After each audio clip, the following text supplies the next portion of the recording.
ছোট্ট একটা ভুলের জন্য কতগুলো কোয়েল পাখির বাচ্চা মারা গেল। মানুষ ভুল থেকেই শিক্ষা নেয়, আমিও তার ব্যতিক্রম নই।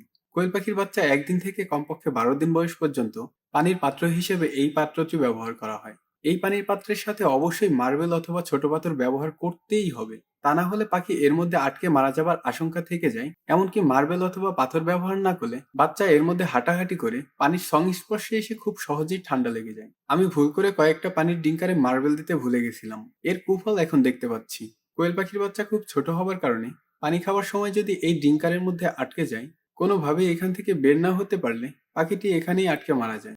এর মধ্যে যদি মার্বেল অথবা পাথর দেয়া থাকে, তাহলে পাখিটি এর মধ্যে ঢুকে খুব সহজেই বের হয়ে যেতে পারে।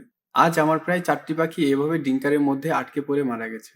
আপনারা যারা কোয়েল পালন করবেন তারা এই বিষয়টিও লক্ষ্য রাখবেন। পরিশেষে আমাদের জন্য সবাই দোয়া করবেন, আল্লাহ যেন আমাদের নেক আশাগুলোর পূরণ করে দেন। সবাই ভালো থাকবেন, সুস্থ থাকবেন। আসসালামু আলাইকুম ওয়া রাহমাতুল্লাহ।